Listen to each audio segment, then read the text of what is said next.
These are third-generation design. They are no longer suits. The human inside was the final weakness to be solved. What did the Empire do with the clones of Jango Fett who were aging too quickly? As the Empire began to conscript civilians into its military, what became of the original Kaminoan clones? Today I want to take a look at the information that has surfaced and talk about the dark and dreadful fate that awaited the loyal soldiers of the Grand Army of the Republic, and why the Bad Batch series may just be the darkest and most terrifying storyline in the Star Wars animated lineup. Before we begin, the giveaway is finally back up. The lightsaber came in the mail today, so I will be selecting a contestant from one of the videos to win this awesome saber from Kyberlight. The giveaway ends Friday the 12th, so stick around to the end of this video to learn how you can enter to win your very own saber. I warned you to be careful, he shouted up at the trooper. My apologies, Lord Vader. Wind cheer from... Excuses won't suffice, Sergeant Crest. Vader cut him off. Perhaps you are aging too quickly to remain on active duty.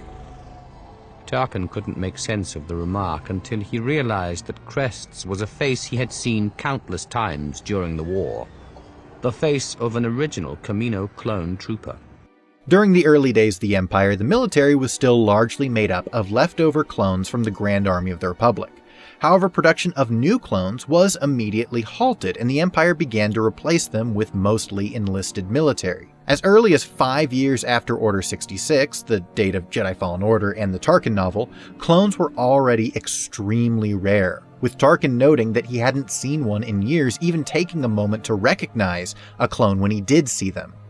I've heard your voice thousands of times. In fact, it is implied that the only reason that this particular clone still served was because Vader still had a bit of a soft spot for the clones and kept one in his personal squad. The clones were already being phased out as early as 5 years into the existence of the Galactic Empire. Remember that the clones had accelerating aging, which allowed them to be ready to fight in just 9 years.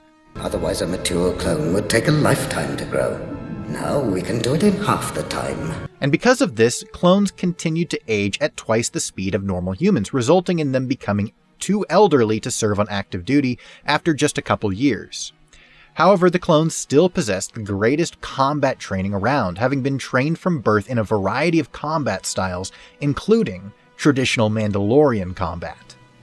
In order to make use of their incredible training and reflexes, many clones were assigned to the training academies, where they would pass their knowledge on to the next generation of stormtroopers.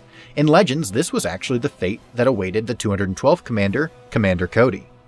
However, not all clones were so lucky, and there was a far worse fate in store for the clones selected under the authority of the Galactic Empire to begin the Dark Trooper Project. Made famous by the Dark Forces series, and recently featured in The Mandalorian, these are the Dark Troopers. And today I wanted to talk about this shot in the trailer for The Bad Batch. See, that there is a Dark Trooper, but it is not the same style of Dark Trooper that we saw in The Mandalorian Season 2. These are third-generation design. They are no longer suits. In Legends, the Dark Trooper project had 3 phases, only the first of which were actual suits, later being replaced by droids as they were seen in The Mandalorian Season 2.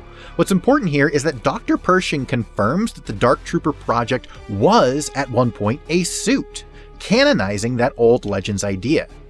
The human inside was the final weakness to be solved. And so to talk about what this shot means in the Bad Batch trailer, we must first analyze that Legends source material to understand the plot points that we can expect. The Dark Trooper project was created in the early days of the Empire to deal with the shortage of experienced troops.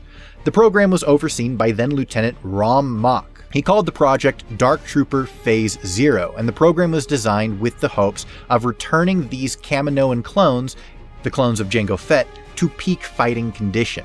However, in order to do that and to compensate for their aging bodies, the Imperials began hacking away at the clones and ripping off their limbs and organs and replacing them with cybernetics until they became a disgusting, bastardized machination of machine and flesh, much like the leader of the Separatist army, General Grievous. Despite being called volunteers, the name was little more than an insult or a bit of ironic nomenclature. since these clones were forced into the position where they had absolutely no say of what would be done to them or the atrocities they would be forced to commit. The Phase Zero Dark Trooper saw up to 70% of their body replaced with machine and droid parts, and they had a very, very low survival rate, with most either with their bodies rejecting the transplants or, if they were to survive that far, committing suicide to escape their dark fate. However, the few that did survive were so elite and so deadly that it made the entire project seem worthwhile, at least to the top brass, when even going through 200 clones to get 10 soldiers was a worthwhile experience when those 10 soldiers were able to wipe out entire armies of rebel forces, especially considering that those clones would have been useless to the Empire otherwise. However, as the Empire ran out of clones and most of the subjects did commit suicide, they decided to turn their attention towards a fully mechanized droid army, much like was used by the Separatist Alliance during the days of the Clone Wars. Fortunately for the Rebellion, this project was largely opposed by many within Imperial ranks, with most of them pointing out that they remember the Clone Wars and they did not want to see another droid army dominate the galaxy. They believed it was either outdated or straight up offensive to the Empire, since they had just gone to war with a droid army less than 20 years prior. Still, an elite force was crafted of the Phase 1, 2, and 3 Dark Troopers, all of which being fully machined with no organic parts or aging clones used in the process. The Dark Trooper droids were an incredibly formidable foe, carrying with them a wide arsenal of weapons, explosives, jetpacks, and anything that one could imagine to give them an edge in combat. So that's the Legends backstory, and the base of the story that I believe we will see unfold in the Bad Batch animated series. The Dark Troopers we see in The Mandalorian are the final iteration, fully droids without organic parts or clone organs. However, as we said earlier, Pershing confirms that this is a new development, and he says that there was a time when the Dark Trooper project was a suit. And that brings us to the reason I'm making this video. Dark Troopers in the Bad Batch, over 30 years before The Mandalorian. Also, notice that their armor is white rather than black, similar to the white armor of the Clone Troopers.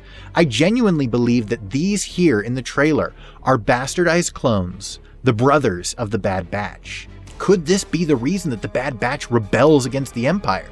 The cruel and horrible mistreatment of clones. We know that the Bad Batch is a group of free thinkers, but I never got the impression that they cared enough about the Jedi to defy the Empire. This explanation makes a lot more sense to me. After the war, the Empire begins taking old clones, ripping them apart and placing them in cybernetic suits and turning them into monstrous killing machines. See, I think that the Bad Batch series is going to dive into the dark fate of what happened to the clones that had outserved their purpose in genuine combat and would be transformed by the Empire into these terrible and painful experiments. But do you think I'm right? Are these Phase Zero Dark Troopers, or are they just security droids like the ones that Thrawn used? Also, do you think that this will be the catalyst for the series, the reason that the Bad Batch goes rogue?